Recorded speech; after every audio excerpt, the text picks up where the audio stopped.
Hi hello வணக்கம். இது உங்கள் சிவி ஜோன். ஸோ எல்லோரும் எப்படி இருக்கீங்க? இப்போ பார்த்தீங்கன்னா லைவில் வந்து ஒரு பயங்கரமான ஒரு சம்பவம் வந்துட்டு நடந்துச்சு. அதை பார்த்தோன்னே உங்களுக்கு கண்டிப்பாக இந்த வீடியோ போட்டே ஆகணும்னு சொல்லிட்டு தான் வந்தேன்.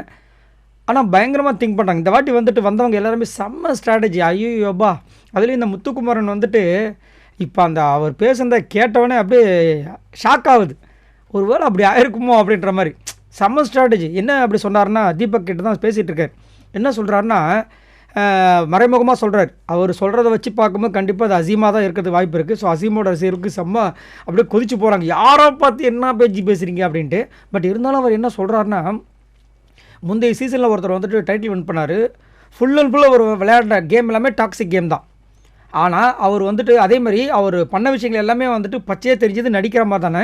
இருந்தாலும் ஏதாவது ஒன்று பண்ணி அவர் நாமினேஷன்ஸ்குள்ளே வந்துகிட்டே இருந்தார் ஃபஸ்ட்டு வாரத்துலேருந்து. அப்போ என்ன ஆகுதுன்னா, அவருக்கு பிடித்த நபர்கள்லாம் வந்துட்டு ஓட்டு போடுறதுக்கு அவங்க ரெடியாகி ஓட்டு போட்டுட்டே இருப்பாங்க வாரம். இது மறைமுகமாக அவர் வந்துட்டு அந்த தன்னை பிடித்த அந்த ஃபேன்ஸை வந்து ஓட்டு போடுறதுக்கு பழக்கப்படுத்துகிறார்.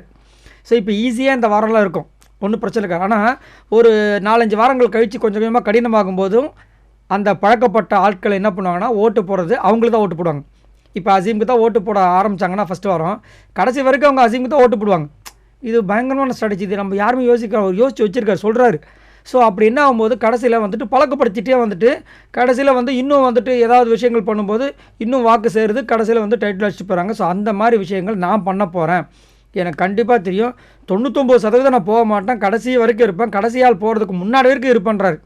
ஆணித்தனமாக அடிக்கிறேன். இந்த ஸ்ட்ராட்டஜி நான் யூஸ் பண்ணி அடிக்க போகிறேன். அதேமாதிரி நான் வாங்குகிற சம்பளத்துக்கு கண்டிப்பாக ஓயாமல் உழைக்க போகிறேன்றாரு. நம்மளுடைய சீசன் 7 டைட்டில் வின்னர் அவர் மாதிரி பேசுகிறாரு. சரவணன் அவர் மாதிரி வந்துட்டு கேமரா முன்னாடி வந்துட்டு நான் ஒரு பெரிய முட்டாள்தனம் பண்ணிட்டேன், இனி விடாதா இல்லை. அதேமாதிரி வந்து பெண்கள் வந்துட்டு கொஞ்சம் யூனிட் இல்லைன்னு நினச்சேன், பட் இப்போ வந்து தெரிஞ்சு போச்சு. இதுக்கப்புறம் எங்களோட ஃபுல்லு இது கொடுக்க போகிறோம். இதனால் ஏதாவது கான்ட்ரவர்சி வந்தாலும் பரவாயில்ல பார்த்துக்கலாம் அப்படின்றாரு. சின்ன பயங்கரமான ஒரு மாஸ்டர் பிளானாக இருக்கப்போ. ஆனால் நான் அதை கேட்டவொன்னே கொஞ்சம் பயங்கர ஆச்சரியமாயிடுச்சு. கண்டிப்பாக இந்த கண்டஸ்டண்ட்டை எழுதி வச்சுக்கோங்க. டாப் 5ல் கண்டிப்பாக வருவார்ன்ற மாதிரி தோணுது. அது மட்டும் இல்லாமல் அந்த வழவழ குழகன்னு இல்லை, ஸ்ட்ரைட் ஃபார்வர்டு அடிக்கிறார். பயங்கரமாக இருக்குது. சரி, உங்களோட கருத்தை சொல்லுங்கள். அது மட்டும் இல்லாமல் அசீமும் மறைமுகமாக தாக்குனார், அதை பற்றி என்ன நினைக்கிறீங்க? மறக்காம கமெண்ட்ஸ் பண்ணுங்கள். பாய் நண்பர்களே.